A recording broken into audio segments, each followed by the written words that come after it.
I've got a walker and a wheelchair. 69-year-old Sonia Fuller had a decision to make. Your house burned down. Yes. You were charged with arson. Yes. And insurance fraud. Yes. You didn't I do haven't those. gotten a penny from insurance, but I didn't do either one of them. Fuller's defense lawyers gave her a lie detector test. She passed. But going to trial meant risking 30 years behind bars. They kept threatening me. Something she says aggressive prosecutors don't let her forget. Had you gone in for 30 years, you would have never left there. Mm-mm. That was it. Your life That was over. it. It would have been the end of that. So when prosecutors offered a deal, she took it. Fuller isn't alone. Across the United States, only a tiny fraction of defendants actually go on trial. In the federal system, 97% accept a deal and plead guilty.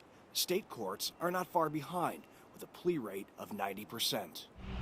People are wrongfully convicted. That happens, and there's plenty of them in there, too.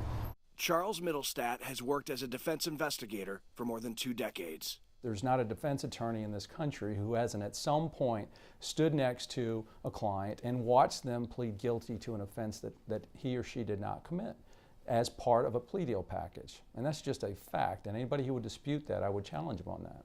The rate of pleas rose sharply with tough new sentencing laws 30 years ago, an attempt to stem the tide of violent crime with more prosecutions.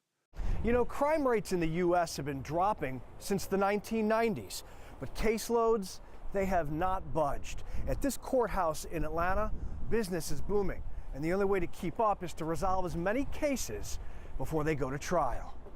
And with that comes a fundamental power shift. What that does is that takes the power away from defendants. It takes the power away from the judiciary, from judges who have ultimate oversight, and it gives the power to the prosecutors who ultimately make the charging decisions. Attorney Lisa Wells used to be one of those prosecutors. You don't want to be seen weak amongst your peers, and of course you certainly don't want your boss to think they hired someone who's weak. Wells says defendants are often overcharged to force a deal, including some of the clients she now represents.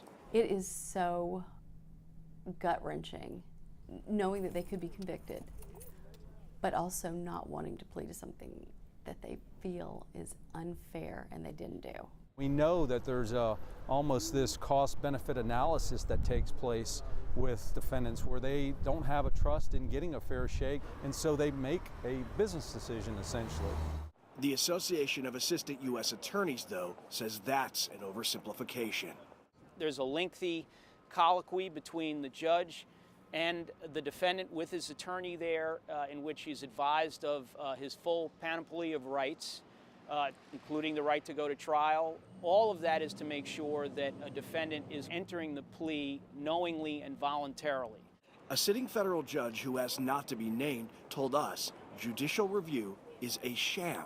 He called plea bargains private and secret backroom deals that are bad for the system. Our founding fathers had in mind that defendants would be tried by a jury of their peers. That constitutional right to a jury trial gives defendants the choice, one that critics say the system has now eliminated. Robert Ray, Al Jazeera, Atlanta.